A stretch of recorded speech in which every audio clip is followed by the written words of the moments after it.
address in EE379A, where you have some kind of source, and we think of it as just bits.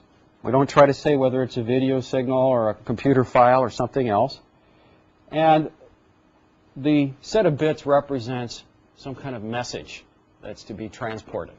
And it's indexed by I here. So M is for message. And there may be several messages that can be sent. So we'll say, we'll draw a box here and we'll say there's a message set. And usually in digital communications, this is some finite set of messages. We may use the channel multiple times, but each time we use it, we'll have a finite number of messages that could be sent. Could be something's on, something's off, just simply represented by one bit. Could be a more complicated set of messages. Could be all the possible values for a computer file that's 100 kilobits long, which would be a lot of different possibilities that could be set. But there'd be a finite number of messages. And it's one of the messages in that set that's actually being transmitted. Now the message set is going to be known to the transmitter, and it's also going to be known to the receiver. So it knows at the receiver that there's a certain message set. Whatever was transmitted to me, it has to be one of those messages that's in that particular set. And to actually be transported across a channel, it's going to be a continuous time analog signal.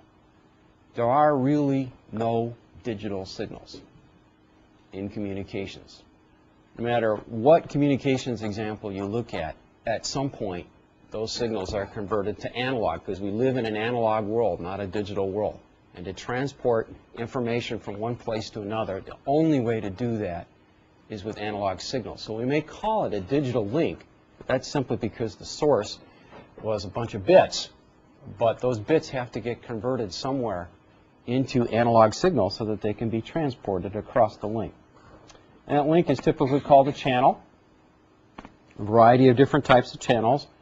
We'll call the output of this channel y of t. The input will be x of t, but we'll index x by subscript I, where I corresponds to the message set. So there will be an analog waveform for each and every message that gets transported. And then hopefully it's a different analog waveform so that the receiver has a chance of trying to resolve which message was actually sent.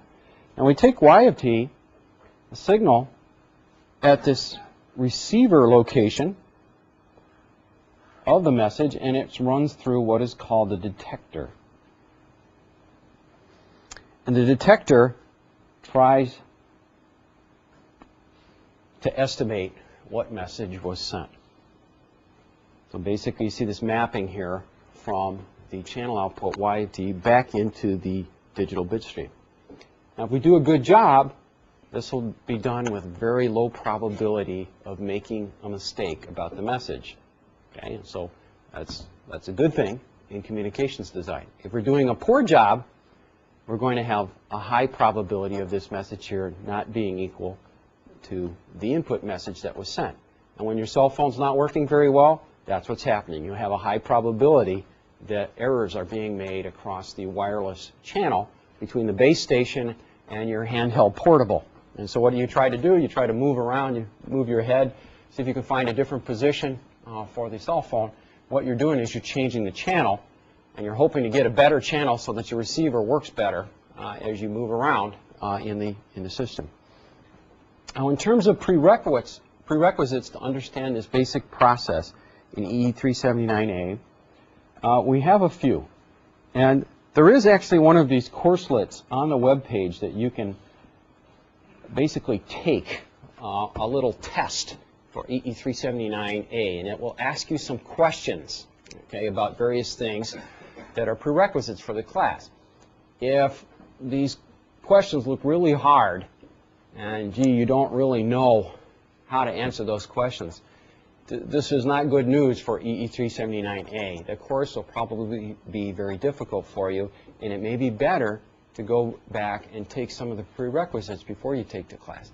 if it looks pretty straightforward, or maybe you don't remember completely, but you know you saw that in a previous class, and all you got to do is go back to your notes for that class and think for a few minutes, and you could answer this question, then you're in much better shape in terms of taking EE 379A. So in particular, they keep changing the name here at Stanford, so I'm going to put EE10X and then describe what it is.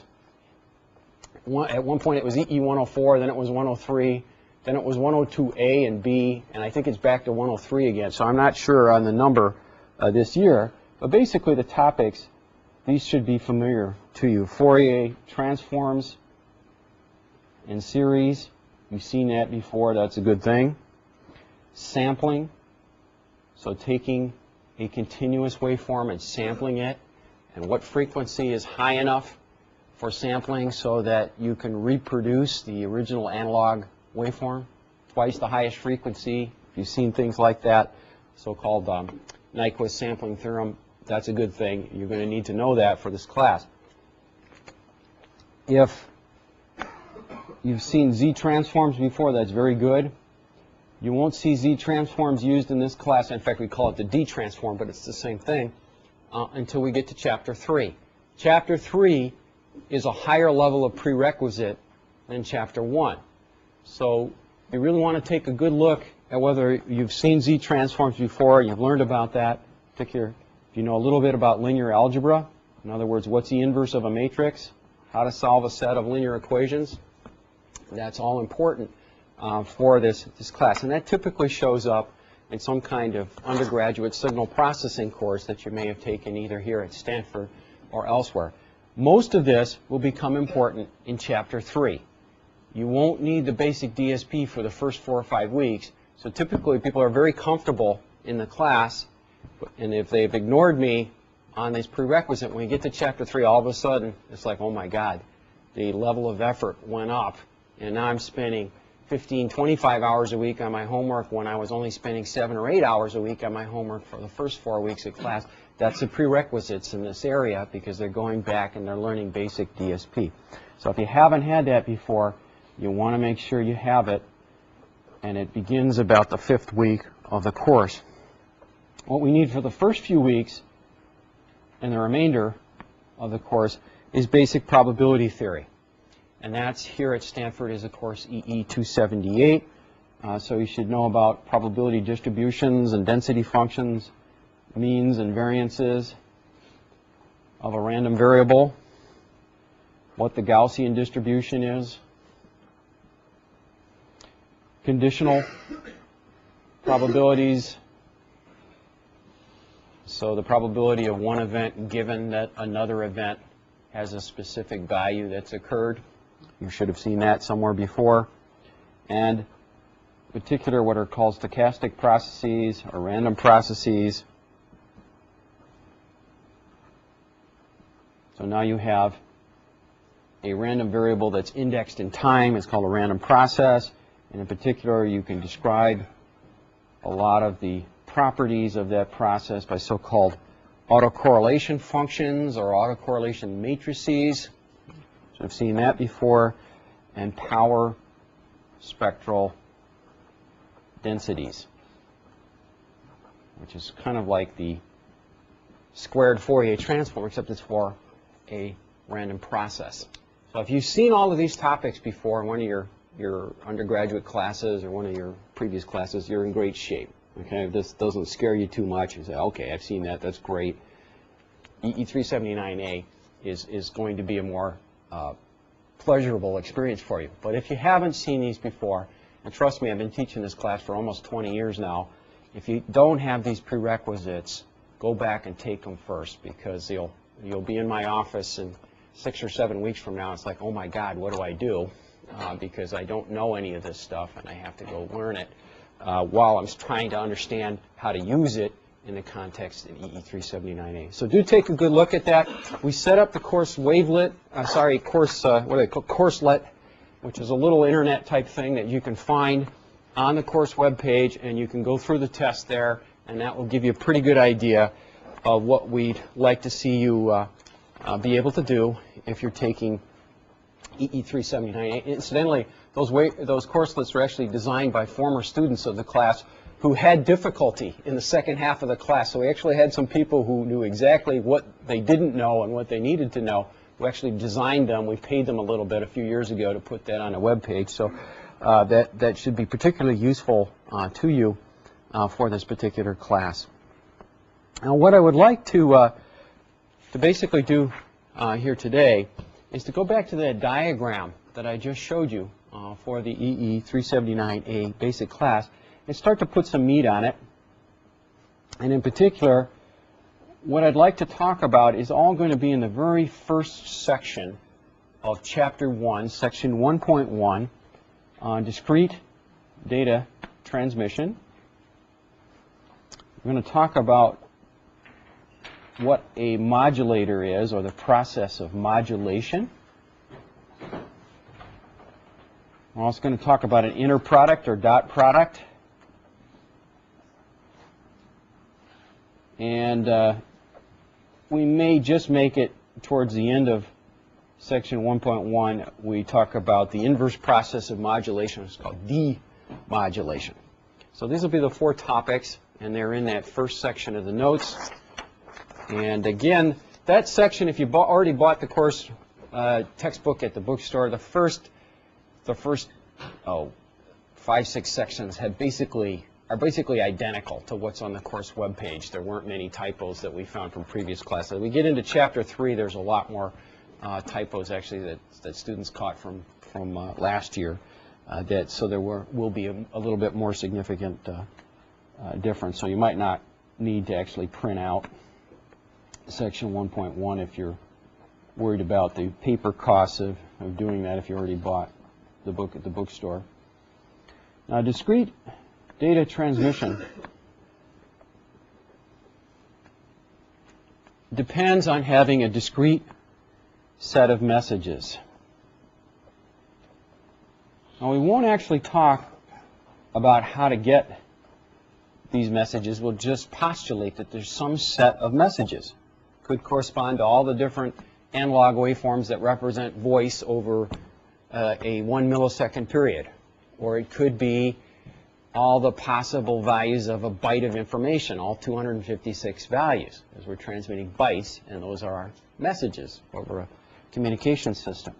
We won't try to impose too much structure on that other than the number of messages has to be finite. So we'll have a message, let's say 0, and a message 1.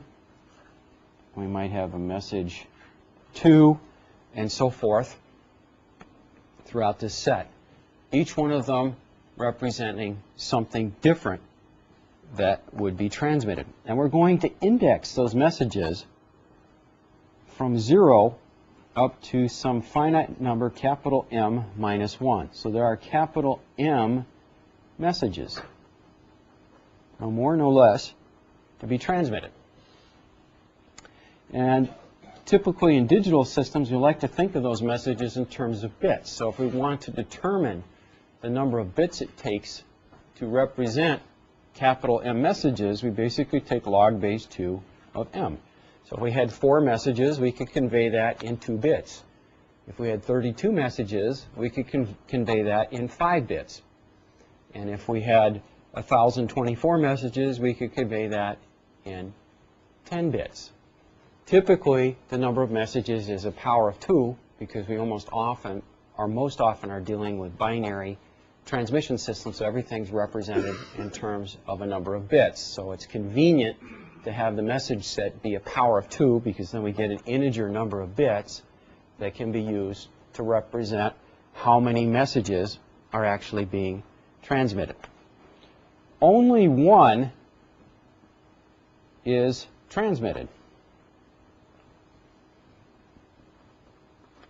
Now, the question is, which one? And we clearly know at the transmitter, so there's no problem there. But at the receiver, it has to try to guess which message was transmitted. So in order to get to the receiver, we have to map to analog signals because we live in an analog world. So message I gets mapped into a waveform xi of t. And in particular, it is that waveform, that analog waveform, that is actually transmitted over a channel to a receiver y of t. Now, if y of t is equal to xi of t, it's a very nice channel. And if each of the messages has a different analog waveform, then I should be able to decide which message was transmitted with no problem. Okay, just look up in a table somehow which of these waveforms came across the link, map it out to the corresponding message, and I'm done. But if y of t is not equal to xi of t on the input, if, for instance, noise got added, or somehow this channel wasn't as nice as we thought it wasn't, it took the message, the analog waveform, and it changed the analog waveform somehow, kind of smeared it out. Perhaps maybe it's a low-pass filter, so low-pass filters tend to have that effect. They tend to average things out or smear them out. Then the messages don't look the same at the receiver any longer when that happens. So what do? Well, we try to observe this y of t and decide as best we can which message was actually sent. Now, of course, different channels may be better matched to certain sets of message waveforms. And this whole area of trying to decide which set of waveforms is best to be transported across a given channel is what's called modulation in digital communications. And to give you kind of an example before I formally get into a definition of modulation, let us suppose that we have a channel here, this box, that has a Fourier transform. Here you can see one of those prerequisites showing up here already.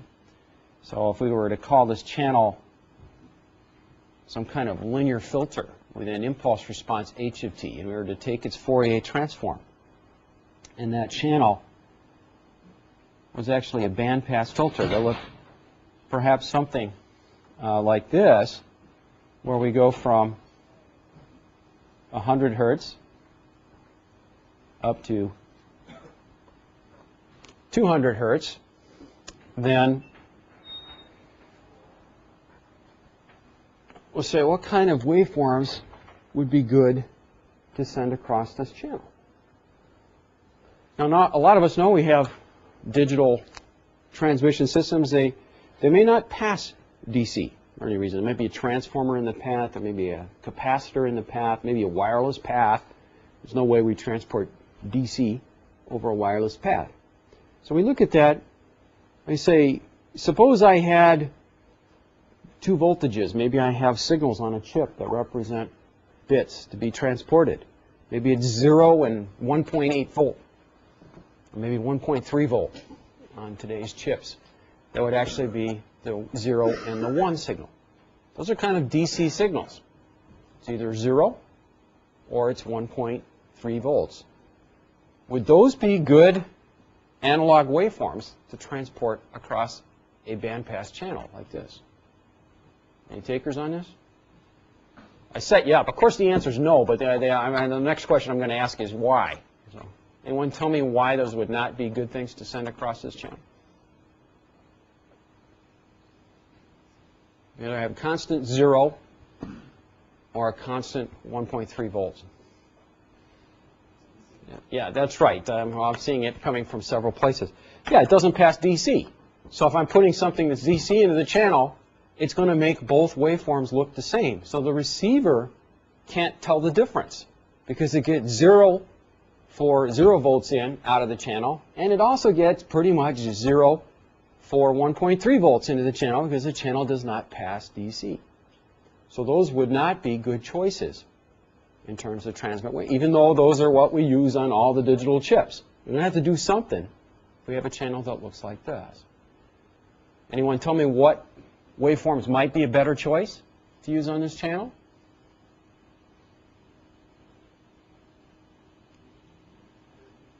There you go, 150 hertz would be very good because it's right in the middle of the band here.